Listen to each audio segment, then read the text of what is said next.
Hello दर्शकों नमस्कार, मेरा नाम अनिल कुमार और आप देख रहे हैं टॉप प्रेस न्यूज सच के साथ। अभी हम आए हैं ग्रेटर नोएडा एबीजे हाइट्स में और यहाँ पर सपा पार्टी के बहुत बड़े दिग्गज नेता हैं। आइए उनसे जान लेते हैं, उनकी उनसे बातचीत कर लेते हैं। सर नमस्कार, कैसे हैं आप? नमस्कार, मैं बहुत अच्छा हूँ पत्रकार महोदय अनिल भाई। आप ठीक हैं? बिल्कुल सर। क्या सर नाम क्या होगा सर अपना? मेरा नाम कुलदीप भाटी है। मैं युवजन सभा से प्रदेश सचिव हूँ, समाजवादी पार्टी से।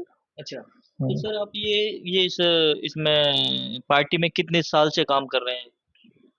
जब से होश संभाला था तो समाजवादी का झंडा उठा रखा, नारे उन्हीं के लगाए। फिर थोड़े और संभले, पहले नारे लगाते थे हाँ। तो किसी बड़े नेता के साथ उनका झंडा लेके बड़ी खुशी होती थी। फिर धीरे धीरे पार्टी की नीतियों को जाना। हम्म, फिर पार्टी के जो हमारे पार्टी के राष्ट्रीय अध्यक्ष माननीय अखिलेश यादव जी की जिस टाइम वो मुख्यमंत्री से, उस टाइम उनकी नीतियों को देखा, हम्म, बहुत अच्छा काम किया। उनसे प्रेरित होकर फिर हमने हम्म, सक्रिय सदस्यता तकरीबन हमारी हम्म। 2014-15 में सक्रिय हो गए। हम तब से हम पार्टी के लिए काम कर रहे हैं और फिर सरकार भी चलेगी, लेकिन कट्टर समाजवादी हैं। अगर आज 8.5-9 साल में समाजवादी में, तो कट्टर समाजवादी हैं। अच्छा, अच्छा। तो सर ये बताइए, जो 2026-27 में जो इलेक्शन है उत्तर प्रदेश में, तो उसको उसके बारे में मैं आपसे बातचीत करूँगा।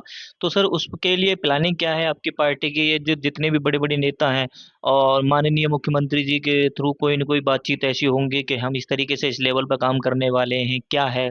कैसे आप लोगों को जगाएँगे आप? देखो, हम हमारा सेमीफाइनल 2026 में हम सेमीफाइनल भी जीत रहे हैं और 2027 तो हम जीत जीत रहे हैं। सेमीफाइनल का तो सर रिजल्ट आप ऑलरेडी आप ही के हक में जा रहा है। सेमीफाइनल तो खैर हमारे हक में जा ही रहा, फाइनल भी हमारे हक में जा रहा है। अच्छा, वो कैसे जाएगा सर, मुझे बताइए उसके बारे में थोड़ा-सा? दरअसल क्या है, देखो, हर पार्टी की अपनी अपनी रणनीति होती है। ठीक है। जैसे हम बिल्कुल पहले वोटर से काम शुरू कर रहे हैं, यानी कि हम हुँ, बिल्कुल चारपाई पे बैठ के और नीचे जो खाद का कट्टा होता है ना, उस पे बैठ के आज के समय में हम काम कर रहे हैं। अच्छा। हमारे राष्ट्रीय अध्यक्ष जी भी अपने हिसाब से बहुत काम कर रहे हैं और एक हमारे पार्टी का जो सबसे छोटा नेता है, वो भी एक खाट पे और जमीन में बैठ के आज के समय में घर घर जाके बूथ लेवल पे हम काम कर रहे हैं। और 2027 जो फाइनल और 2026 सेमीफाइनल भी हम जीत रहे हैं। अच्छा, तो सर ये बताइए, अभी आप भी विपक्ष में ही हो और भी बहुत सारी विपक्ष में चल रही है, जैसे आपके कांग्रेस के जो संस्थापक थे और कांग्रेस की पूरी टीम थी, जैसे राहुल गांधी जी को ले लें और भी आम आदमी पार्टी के ले लेते हैं सभी, और माननीय अखिलेश जी को ले लेते हैं। तो ये लोग वोट चोरी के लेकर इतना बड़ा मुद्दा बना रखा है। तो इसमें आपको कहीं ना कहीं आपको डर है कि 2027 26-27 में ऐसा ना हो जाए आपकी भी गैल? देखो, कोशिश तो ये कर ही रहे हैं। वोट चोरी से ही ये प्रधानमंत्री जी पहले कितने से जीते, पहली बार तकरीबन 4.5 लाख से, दूसरी बार फिर ये आधे हो गए और अब की बार तो ये हरे वोट चोरी से ही जीते। अभी तो माननीय राहुल गांधी जी ने एक लोकसभा का दिखाया, अगर पूरे भारत के निकाले जाएं तो ये 10 सीटों पे जीते हैं जेनुअनली। बाकी ये हारे वोट चोरी से जो ये जीते हैं। लेकिन हम्म, आगे का जो समय होगा ये वोट चोरी का, हम उस पे हर तरीका से हम्म। पूर्ण नजर रखेंगे। अगर ये नहीं मानते हैं और ये वो चीज कहेंगे, जो ये फिर भी वही उसी डर्रे पे अपने चलेंगे, तो हम लोग भी कम नहीं है कि अब की बार वोट चोरी ही नहीं करने देंगे हम। सरकार हमें ये हटानी है बस। अच्छा, तो सर आप फिर मान लीजिए अगर ये फिर से प्रॉपर ऐसे अगर होता है ना? तो फिर आप उसके लिए क्या करेंगे सर? आप बताइए किसके पास जाएँगे? आप किस तरीके से काम करेंगे? क्योंकि ईवीएम को लेके, ईवीएम को हटाने का लेकर के या ईवीएम को बैलेट पेपर को लेकर के ऐसा भी कोई मुद्दा नहीं है कि ये हटेगी कि या बैलेट पे होगा, ऐसा तो कुछ है ही नहीं अभी तक प्लानिंग के हिसाब से। ऐसा है, जितने भी इलेक्शन हुए हैं, हुँ, अगर आप आ जाओ बैलेट पे, तो बैलेट पे तो हम 2022 में भी जो 350 सीटों पे हम जीते हैं। और जो बैलेट से चुनाव करता है वो पढ़ा लिखा आदमी करता है भाई। वो तो वो आदमी करेगा जो गवर्नमेंट आदमी है। बैलेट से चुनाव उसने किया, उस पे हम जीते और पढ़े लिखे आदमी ने किया। हुँ, अब आ जाओ ईवीएम का। हुँ, अभी आपने देखा होगा हरियाणा में 2.5 साल बाद हुँ। एक प्रधान कंटिन्यू लगा रहा, हारा हुआ और वो जीता। उसने बाकायदा रिकाउंटिंग कराई, हाँ, रिकाउंटिंग कराने के बाद वो जीता हुँ, है। उसे इन्होंने बेईमानी से हराया, क्योंकि जो प्रधान जीता था वो भारतीय जनता पार्टी का था। लेकिन कुल मिला के अब की बार हम ये सिस्टम देखो, जो ईवीएम है, जो शिक्षित या जो बहुत ऊपर जो जितनी भी कंट्री है वो ईवीएम से नहीं चाहते, लेकिन ये चाहते हैं ना। देखो, ईवीएम एक ऐसी चीज है, देखो फोन है हमारे पास, फोन भी हैक हो जाता है, मेरे भी पीछे पैसे निकल गए भाई, सारी चीज होगी। तो ईवीएम भी तो एक इलेक्ट्रिक चीज है ना। और मेरे पास एक बंदा है, मेरी कंपनी में काम करता है, वो कहता है सर मैं ईवीएम को जो एक बार मेरे हाथ में दे देना, मैं हाथ भी नहीं लगाऊंगा, फिर उसके बाद आप वोट डाल लेना जिसकी जितनी डालनी है, और आप ये बता देना किसकी कितनी वोट निकालनी है। तो अच्छा। ईवीएम पे तो भरोसा नहीं है। ईवीएम पे तो हमारे माननीय राष्ट्राध्यक्ष जी ने कहा कि हम सारी की सारी सीटें जीत जाए तब भी भरोसा नहीं है, तो हमें भरोसा नहीं बिल्कुल, बिल्कुल। है। बाकी सर ये जो बताइए विपक्ष में ये जितने भी आपके विपक्ष में बैठे हैं, जो एक तरीके से मैं बात कर लूँ अभी फ़िलहाल मैं हाल फ़िलहाल बात करता हूँ बीजेपी को लेकर के। बीजेपी वाले बोल रहे हैं कि अगर हम इसी तरीके से काम करेंगे जो आज हम ग्राउंड लेवल पे काम कर रहे हैं, 2050 तक भी हमें हटाने वाला कोई पैदा नहीं हुआ है। सपा को छोड़ो, कांग्रेस को छोड़ो, बसपा को छोड़ो, कोई भी ऐसी पार्टी नहीं है जो हमारे साथ विपक्ष में हमारे से अखाड़े में लड़ चुके हैं। तो सर इस पे क्या कहना होगा आपका? घमंड तो रावण का भी न रहा, वो हुँ, दिन ना रहे तो ये भी नहीं रहेंगे। अच्छा। और अंत तो सबका है।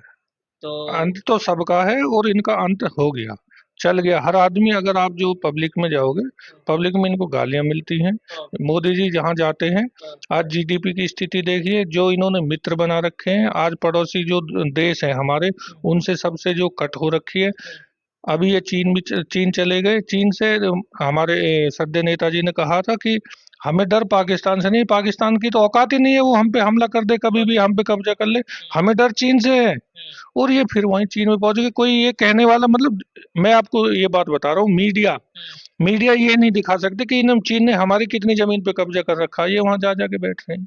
अच्छा। तो हमें खतरा कभी भी पाकिस्तान से नहीं, क्योंकि पाकिस्तान की औकात नहीं है वो हम पे कभी भी, मतलब हमारा जो सामना कर दे। हुँ, ये चीन से ये कर रहे हैं, तो चीन जो हम पे हावी हो रखा है, हुँ, सीधी बात है, कोई दिखाने वाला नहीं है। कितने हमारी के कितने सौ बीघे जमीन उन्होंने अपने कब्जे में कर रखी है, उस पे कोई बोलने वाला नहीं है। महंगाई पे कोई बोलने वाला नहीं है। हुँ, जितना भी बेरोजगारी पे कोई बोलने वाला नहीं है। बेरोजगार जो अभी आपने देखा है, वो इनके ही जो पार्टी के लोग वहां धरने पे बैठे, उन पे लाठीचार्ज हुआ। ये अपनों को भी नहीं बकस रहे। और किसी को भी देख लेना, आज जो बीजेपी का नारा लगाते घूम रहे हैं ना, वो जो जो इन्होंने जो राम को लाए थे, हम उनको लाएंगे। राम कोई छोटी सी चीज है भाई। हुँ, मैंने तो नहीं देखा, देखो राम को। हुँ, ठीक है, हाँ मैं मानता हूँ भगवान है, भगवान मेरे माँ बाप है, भगवान मैं हूँ। हुँ, मेरे अंदर भगवान है, मैं किसी का अच्छा कर रहा हूँ, हुँ, तो भगवान, मैं भी खुद भगवान हूँ। लेकिन जो राम को लाए थे हम उनको लाए। राम छोटी सी चीज है भाई। तुम राम से, अगर तुम भगवान मानो, तुम भगवान से बड़े हो गए। हुँ, है मतलब क्या है इस चीज का। बाकी जो लोग हैं, जो लोगों के अंदर एक मेंटेलिटी घुसा दी गई है। हुँ, ठीक है, हिंदू मुस्लिम, हिंदू मुस्लिम, आप हिंदू और मुस्लिम शब्द को हटा दो। हुँ, मैं दावा कर रहा हूँ, हुँ, पत्रकार महोदय, मैं दावे से कह रहा हूँ, हुँ, इनके पास एक शब्द नहीं है। हुँ, पाकिस्तान को हटा दो। हुँ, पाकिस्तान हिंदू और मुस्लिम हटा दो। हुँ, अरे पाकिस्तान भूखा मर रहा है, पाकिस्तान डूब रहा है, तुम्हें मतलब क्या? पाकिस्तान मरो कहीं भाड़ में जाओ, उस पर बम का गोला गिरो। हुँ, हमें उससे मतलब थोड़ी है। पाकिस्तान क्या है हमारा? हमारा क्या रिश्ता पाकिस्तान से? हुँ, जो भाई हमें लात मार के अलग हो गया, तो उससे हमारा मतलब क्या? भाई अच्छा। पाकिस्तान तो हिंदुस्तान से ही गया, हुँ, लेकिन यहाँ से चला गया। अब आ जाओ हिंदू मुस्लिम पे। हुँ, भाई साहब, जब हिंदू मुस्लिम ये जो कर रहे हैं, जब वहां भारत का बंटवारा हुआ, हुँ, उस समय ये हुआ कि भाई जो पाकिस्तान चले जाओ मुस्लिम, हुँ, और हिंदू जो हिंदुस्तान आ जाओ। हुँ, मैं तो ये कहता हूँ कि यहाँ वो लोग रुके, वो मुस्लिम कट्टर रुके, कि भाई हमारे पुरखों हुँ, कि यहाँ जो कब्र है, हुँ, हम यहाँ रहेंगे, हम यहाँ पैदा हुए हैं, ये हमारी सरजमी है, और हम दफनाए भी यही यहीं जाएँगे। जाएंगे। हुँ, इसलिए वो रुके। फिर दूसरी बात, हुँ, वीप के जितने कट्टर हिंदुवादी नेता बनते हैं ना, बीजेपी के हुँ, जितने बनते हैं, हुँ, आप गूगल सर्च कर लो, हुँ, इनकी तो रिश्तेदारियां सारी मुस्लिमों में है भाई। इनके ऊपर ये लागू नहीं होता। हुँ, ये लागू होता है मिडिल क्लास के लोगों के लिए। हुँ, इन पे कोई चीज लागू नहीं होता। वो है वो इसको बना रहे हैं, वो क्या नाम है उनका, बाबा बागेश्वर। हुँ, उनके खुद जो सिस्टर ने शादी मुस्लिम से कर रखी, उन पे लागू क्यों नहीं होता भाई? हम पे क्यों होता है? हुँ, मीडिया में दिखाते रहते हैं हिंदू मुस्लिम। अरे हिंदू मुस्लिम एक घर बना लो, हुँ, मुस्लिम के बगैर तुम घर नहीं बना सकते। गाड़ी में देखो, मुस्लिम पे तुम बढ़ा लो कितनी महंगाई, जितनी बढ़ानी बढ़ा लो। हुँ, पूरे देश में अगर सर्च मारोगे, 2% मुस्लिम के 12 है। हुँ, बढ़ा लो, क्या फर्क पड़ रहा है? जो 10 रुपए में पिंचर लगा रहा हो, 50 का लगा रहा है, और हिंदू लगवा रहे हैं। रोको, कैसे रोकते हो? बस। गाड़ी का काम लगा लो, मिस्त्री का लगा लो, चौखट विंडो बना रहा है, वेल्डिंग का काम है। ए से जेड तक ऐसा कोई काम नहीं है जहां मुस्लिम काम नहीं कर रहा, हुँ, और तुम करा रहे हो। हुँ, क्या फर्क है भाई मुस्लिम पे? तुम क्या कर रहे हो भाई? मरवा दो ना इन्हें, कटवाओ इन्हें, कहीं भिजवा दो ना इन्हें। अगर तुम इन पे इन्हें, फिर मैं देखता हूँ तुम राजनीति किस चीज पे करोगे। इसी चीज पे तो राजनीति चल रही है। हिंदू मुस्लिम पब्लिक के लिए हिंदू मुस्लिम है, तुम्हारे लिए भाई है, हुँ, तुम्हारे लिए रिश्तेदार है। पीठ पीछे तुम रिश्तेदार बना रहे हो सबके सामने, जो और सबके सामने तुम हिंदू मुस्लिम कर रहे हो। है, पिछली सरकार में मनमोहन सिंह सरदार थे, राष्ट्रपति मुस्लिम थे, उपराष्ट्रपति मुस्लिम थे, और 30% नेता गैर हिंदू थे। जब तो ये मुस्लिमों ने ये किसी को खाया नहीं, आज तुम सारे हिंदू हो, तो आज तुम क्या कर रहे हो भाई? जब तो ये किसी ने नहीं खाया, मुस्लिमों ने कोई नहीं हिंदू खाया, आज खा रहे हैं, क्योंकि आज सब कुछ इनके हाथ में है भाई। ये कुछ भी बोलेंगे, आज क्या मतलब है भाई? सिस्टम क्या है कि ये पब्लिक को बरगलाने का काम कर रहा है, और पब्लिक आज की डेट में जनता समझ चुकी है इन लोगों को कि इनके पास हिंदू मुस्लिम से अलग कुछ नहीं है, विकास नहीं है, गड्ढा मुक्त। जो उत्तर प्रदेश नंबर 1 क्राइम में, नंबर 1 उत्तर प्रदेश, जीडीपी खत्म हो गई है आज की डेट में। ये लगा लो ग्रेटर नोएडा में जो सड़क है वो मतलब पूरे भारत के अंदर उस सड़क की एक मिसाल दी जाती थी। आज आप जहाँ से डीएम साहब बैठते हैं, सारे जितने भी अधिकारी सब वहां से निकलते हैं, किसी भी रोड को देख लो सब टूटी पड़ी है। पूरा ग्रेटर नोएडा एक फेमस था कि भाई कचरा नहीं था, अब मैं तुम्हें 10 जगह दिखा दूं कचरा ही कचरा है पूरे, कहीं कुछ नहीं है।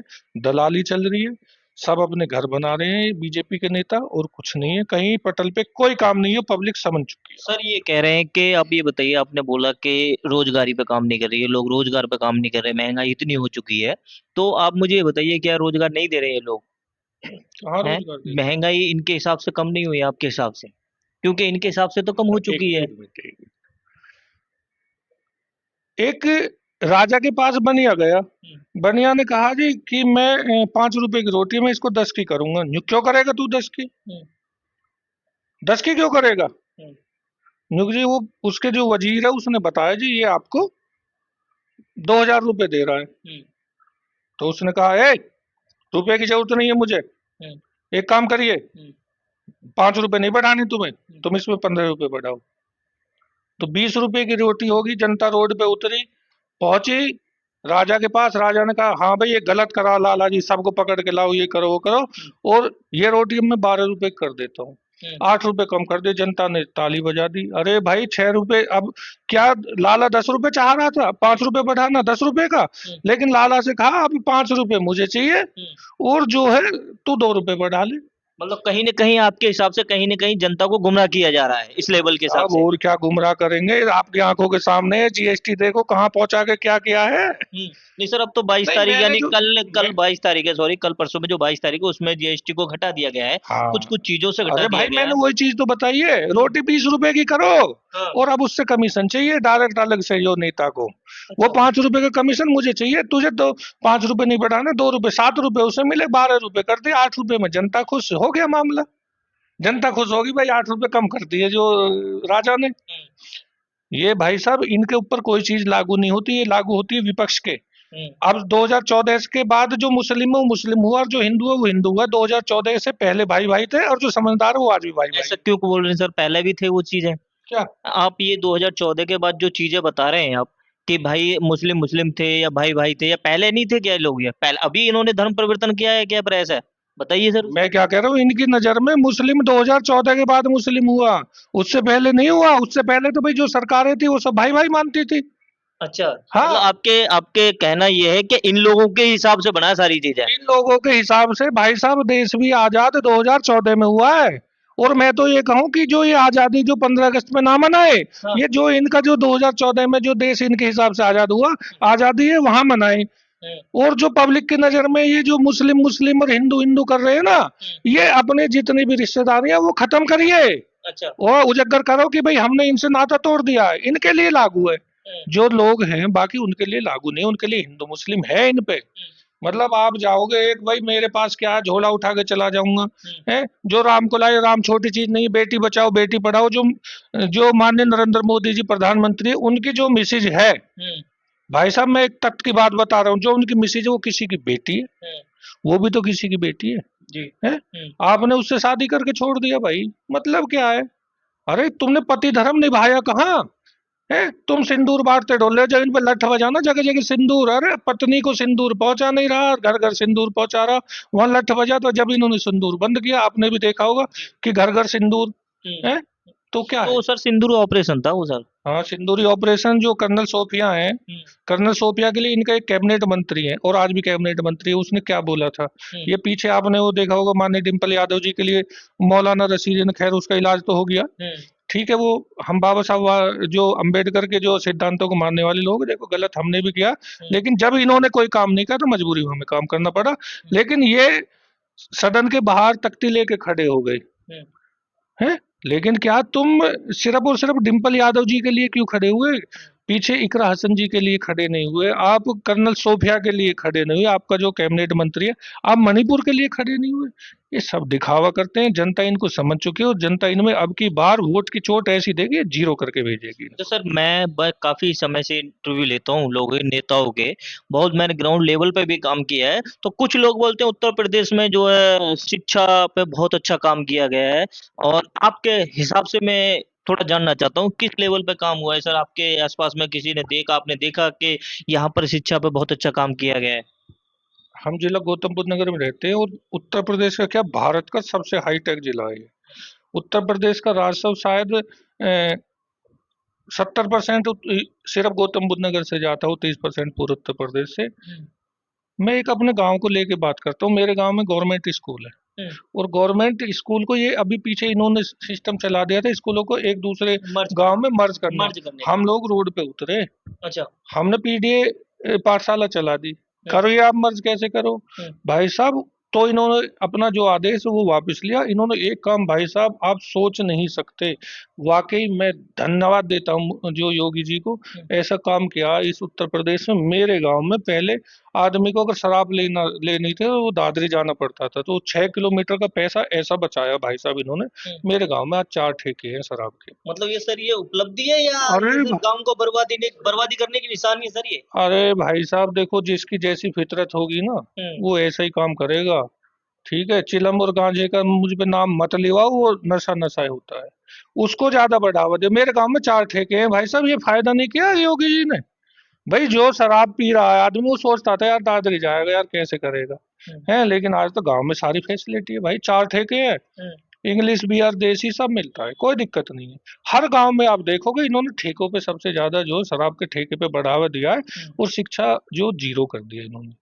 जो टीचर, जो गांव की जो टीचर है, हम्म। जो गांव में देखो जो गवर्नमेंट टीचर है, हम्म। वो गवर्नमेंट टीचर वाकई बीएड करके और एग्जाम पास करके तब वो टीचर बनी है। हम्म। और भारत में जितने भी आईएएस आईपीएस हैं वो सरकारी स्कूल से पढ़े लिखे हैं, हम्म। वो सरकारी स्कूल से पढ़े हैं, तब जाके वहां से शिक्षा शुरुआत की है, तब जाके आगे वो आईएएस पीसीएस बने, हम्म। आईपीएस बने। ठीक है, हमारी जो शुरुआत हो गांव के सरकारी स्कूल से हुई, हम्म।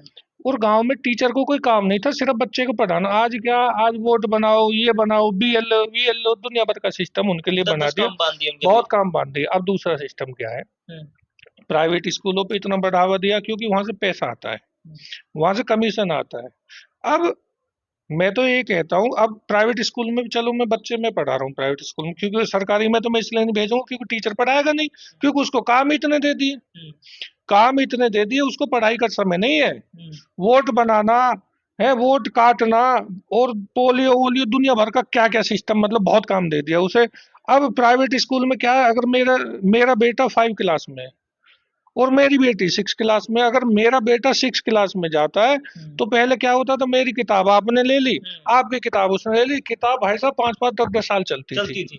मतलब ऐसी मांग ली उसे, फिर जिल्द चढ़वा दिया, ऐसे होते थे। आज भाई साहब हर क्लास की जो, हर बार जो है उसके जो वो चेंज होता है, जो जो कोर्स है वो हाँ चेंज होता चेंज है, हो जाता है program। चेंज होता है। और वो उनका कोर्स कहाँ मिलेगा, उस दुकान पे मिलेगा। हम्म। स्कूल वाले का कमीशन है, अब गलती स्कूल वाले की नहीं, क्योंकि कमीशन ऊपर भी जाना, हम्म। भाई बीएसए को देना, बीएसए को लखनऊ भी पहुंचाना, बाबा के भी खर्चे बहुत है कम। ऐसा मत समझो कि भाई बाबा की शादी नहीं हो रही, बाबा के खर्चे नहीं, खर्चे सबके बहुत है। अच्छा बाबा कौन से? बाबा, बाबा माननीय मुख्यमंत्री जी, अच्छा। खर्चे उनके भी बहुत है, हम्म। खर्चे बहुत है भाई साहब। शाम को देखो, अब देखो महंगा, देखो जो भी नशा महंगा तो है ही, हम्म।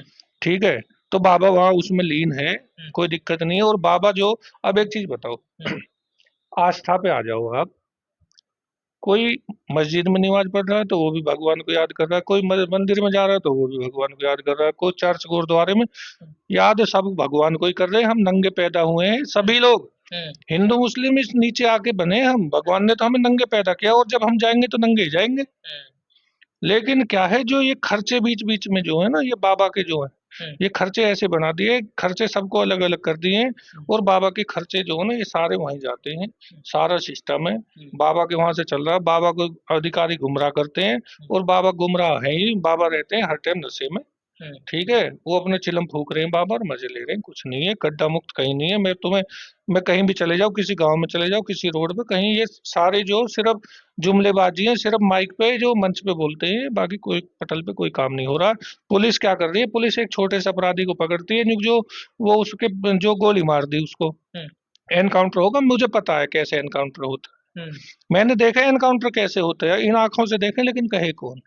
कोई सुनने वाला नहीं। ये सब फर्जी काम चल रहे हैं। जब सरकार बदलेगी, सबका सबका हिसाब लिया जाएगा। ये जितने भी अधिकारी हैं ना, ये जो भी अधिकारी हैं, हम डायरी में नाम लिखने वाले आदमी हैं, सबको पता चलेगा। अच्छा, दर्शकों, मैं आप देख रहे हैं टॉप प्रेस न्यूज सच के साथ, और मैं आपको बताना चाहता हूं कि आप देखते रहिए टॉप प्रेस न्यूज। सर, मुझे ये बताइए, जो आपने एक बात बोली थी कि आप एक डायरी मेंशन करने वाले हैं, तो ये माननीय अखिलेश जी ने बोला था, माननीय मुख्यमंत्री अखिलेश जी ने बोला था कि हम जब हमारी सरकार आएगी तो हम हर उस आदमी से हिसाब मांगेंगे जो हमारे बारे में खिलाफ बोलता है या हमारे बारे में गलत बात करता है। तो हमारे क्या बारे सर, ये बताइए आप इसको मुझे इसको सॉल्व कीजिए सर में ये। देखो, डायरी तो मेंटेन सबको करनी चाहिए, किसको लिया, किसको दिया, किसने ले रखा है। तो तो सर, उसे लेन-देन वाली बात ये तो अलग चीज़ मेरे होगी सर अरे इसमें। यार, आपने मुझे कोई चीज दे दी तो मुझे सूद समेत वापस तो करना है। अच्छा, और सूद समेत वापस होगा, ये मैं निश्चित कह रहा हूँ। अच्छा। मेरे खुद के मतलब, मैंने खुद डायरी मेंटेन मैं भी कर रहा हूँ तो सर, नाम। ये डिम्पल जी के बारे में कुछ लोगों ने गलत बोला था और आपने उसका हिसाब-किताब भी कर दिया, तो उसको भी आप एक डायरी में मेंशन नहीं, उनका क्या सूद समेत वापस करेंगे सर, उनको ये बताइए आप? देखो, उन्होंने बोला, हाँ। और बोलने के बाद दरअसल अब आप उसी टॉपिक पे आ गए, तो मैं एक चैनल में ऑडियंस में था। हुँ, अब मैंने उनसे कहा, देखो गलती तो मुझसे भी हो सकती है, आपसे भी हो सकती है, किसी से। मैंने उनसे कहा, भाई मौलाना जी, ठीक है, आपने गलती जो गलती की है, हुँ, आप सॉरी बोल दो तो मतलब मामला खत्म है। हुँ, लेकिन वो एक एक स्कूल है जो चल रहा है, हुँ। जो पहले जो हाफ कच्चा था, आज वो खाकी वाला, वो आरएसएस से। आरएसएस। आज उन्होंने भी, जो मौलाना जी ने भी उसी स्कूल में एडमिशन ले लिया था। हाँ, और एडमिशन लेने के बाद देखो, जिस जैसे स्कूल में सरकारी में पढ़ रहे हो, प्राइवेट में पढ़ रहे हो, तो आदमी की जो मेंटेलिटी ऐसी हो जाती है। तो वो उस स्कूल से शिक्षा ग्रहण कर रहे थे, और वही आगे डिबेट में बोल रहे थे। हुँ, जो वहां से, जो जितना वहां पढ़ाया जाता था उतना ही बोलना था, क्योंकि पैसे भी उतने ही मिलने थे। हुँ, हुँ, भाई बोलने के हिसाब से पैसे मिलने थे, देखो फालतू नहीं मिलने थे, कम नहीं। कम उनको चाहिए नहीं, फालतू उन्हें मिलने नहीं। हुँ, तो जितना स्कूल में पढ़ाई पढ़ाई होती थी उतना ही बोल रहे थे। अब उसमें मैंने कहा, ठीक है गलती कर दी भाई, आप माफी मांग लो। नहीं, मैंने गलती की नहीं है। मैंने कहा, मगर यार चलो ठीक है, आपने गलती नहीं, मैंने आपको भाई बोल दिया, और हुँ, भाई कहने पे आपको ऐतराज है, हुँ, तो ठीक है भाई, सॉरी, मैं भाई नहीं बोलता। हुँ, भाई साहब, उन्होंने वहां बदतमीजी की। बदतमीजी करने के बाद देखो, हालांकि मैंने कानून से हट के काम किया है, वो चीज मैं मानता हूँ। हुँ, ठीक है, और एफआईआर भी हुई है, उसमें सारी चीज हुई, मैं कानून से हट के काम किया है। हुँ। हम भाई साहब बाबा साहब अम्बेडकर के सिद्धांतों को डॉक्टर मानने बी वाले आर लोग हैं। अम्बेडकर साहब। हाँ। ठीक है, हुँ, लेकिन वो उससे हट के फिर गुस्सा इतना आ गया कि सरकार ने कोई काम किया नहीं। लखनऊ में भी रिपोर्ट हुई, यूपी में भिन्न भिन्न थानों में रिपोर्ट हुई, तो उस पर कोई कार्रवाई नहीं हुई। इसलिए कार्रवाई नहीं हुई कि जो है वो उन उस स्कूल में एडमिशन था उनका, इसलिए फिर कार्रवाई हमें करनी पड़ी। तो मतलब आप जो है लेकिन सुसमाचार। लेकिन एक हुँ, चीज है, उनको आराम हुआ, हुँ, उन्होंने माफी भी मांगी। हुँ, और आज वो बिल्कुल सेंटर, मैंने अभी देखा 2 दिन पहले किसी डिबेट में थे, हुँ, बड़े तरीका से बात कर रहे थे, समझ में आया उनको। हुँ, और सूद समेत उन्हें, ब्याज समेत वापस भी मिला। हुँ, ठीक है, लेकिन आज के समय में वो बिल्कुल एक मतलब, मैं उसे मौलाना कहूँ, हुँ, मैं उसे पुजारी कहूँ, मैं हुँ, उसे धर्म गुरु कहूँ, हुँ, बात है कि हिंदू हो, मुस्लिम हो, सिख हो, ईसाई हो, जो मंदिर में रह रहा है, या गुरुद्वारे में, चर्च में है, या तुम्हारा मस्जिद में है, हुँ, अगर हम कोई गलती कर रहे हैं तो उसका उसका काम ये है कि बेटा ये गलती ना करें आप। हुँ, वो कोई भी सही, वो पूरी कौम को बदनाम कर रहा था। जो मुस्लिम कौम है उसको वो बदनाम कर रहा था। हुँ, और वो कह रहा था कि भाई अखिलेश जी इस पे बोले। अखिलेश क्यों बोलेंगे भाई? अखिलेश जी क्यों बोलेंगे? वो इतना बड़ा आदमी है, अखिलेश जी क्यों बोलेंगे? अखिलेश जी को क्यों बोलना उस पे? अरे ऐसे कितने आते हैं भाई, आपने देखा होगा, हाथी हुँ, चलता रहता, कुत्ते भौंकते रहते हैं। ठीक है, लेकिन कभी कभी हाथी लात भी मार देता है। हुँ, या दूसरा जो हाथी का महावर होता है, वो उसमें डंडा मार मार देता है। देता है। तो बस वही हुआ, वो ज्यादा बड़ा इशू नहीं है, हो गया हो गया। अच्छा, तो सर फिर आपने इसका प्रॉपर हिसाब कर दिया, लेकिन इसमें आप डायरी मेंशन नहीं कर पाएँगे आप इसमें, क्योंकि आपने तो दे ही दिया उसका हिसाब-किताब। नहीं, उनका उनका नाम तो खैर ऐसा नहीं है कि देखो, नाम तो अगर नाम पे पेन फिर गया हाँ। तो कहीं ना कहीं लिखा होता है कि ये किस पे पेन फिरा है। अच्छा, हाँ। मतलब भविष्य में जरूरत पड़ेगी तो उठा ना लेंगे आप ना, वो। वो उठाने से मतलब नहीं है। देखो, नाम अगर किसी का कट गया तो नाम ये किसका कटा है ये भी पता होता है। हाँ, क्योंकि उसमें प्रॉपर नहीं कटता डायरी था। मेंटेन, देखो हमारी पार्टी का हर कार्यकर्ता डायरी मेंटेन कर रहा है आज की डेट में। अब अच्छा। वो डायरी हर तरीका से कर रहा है भाई, हमें यहाँ वोट बनानी है, ये मोहल्ले में वोट बनाया है, हम्म। इसमें घर में वोट बन गई है, इसमें किसकी वोट है, अगर बीजेपी का अगर माइंड सेट है तो उनको समझाना है। और बहुत तरीका की अधिकारियों की भी सबकी डायरी सबकी मेंटेन कर रखी है, मैंने भी मेंटेन कर रखी है। अच्छा। मैंने भी बहुत लोगों के नाम लिख रखे हैं, ऐसी दिक्कत नहीं है, हिसाब सबका होगा। अच्छा। और बिल्कुल होगा। और सबसे पहले देखो, ये जो अधिकारी है ना, इनका हिसाब सबसे पहले इनका हिसाब किया जाएगा। ठीक है, क्योंकि हम्म। ये गवर्नमेंट के हैं। हम्म। ठीक है, वो भी गवर्नमेंट थी, वहां भी काम किया इन्होंने, यहाँ भी काम किया, लेकिन क्या है, अगर तुम आप पार्टी के लिए काम करोगे तो वो गलत है। ठीक है, गवर्नमेंट का काम करो, कानून के दायरे में काम करो, जो आपका जो जितना आपको काम है, जितना आपका हक अधिकार है, उससे काम हाँ, करिए। जिनका दायित्व। कोई नहीं रोकता, जो आपके दायरे में। लेकिन आप जो एक अभी देखो, वो थे तुम्हारे मतलब किसी के लिए वो, मतलब अभी एक जज थे वो, उन्होंने कई जो फैसले ऐसे बीजेपी के हक में किए हैं। हाँ, तो लेकिन क्या वो फिर जो आज बीजेपी के राज्यसभा सांसद है। हम्म। सिस्टम है सबका। ठीक है, हिसाब होगा, समय आएगा, वो दिन ना रहे तो ये भी ना रहेंगे। बदलाव आएगा। सर भाटी जी, आपसे बातचीत करके मुझे यकीनन बहुत अच्छा लगा, और थैंक यू सो मच आपको और आपकी पार्टी को और आपकी टीम को। यकीनन बहुत आप इसी तरीके से मेहनत करती रहिए पार्टी के लिए। दर्शकों, आप देख रहे हैं टॉप प्रेस न्यूज सच के साथ। मिलते हैं अगले ब्रेक में।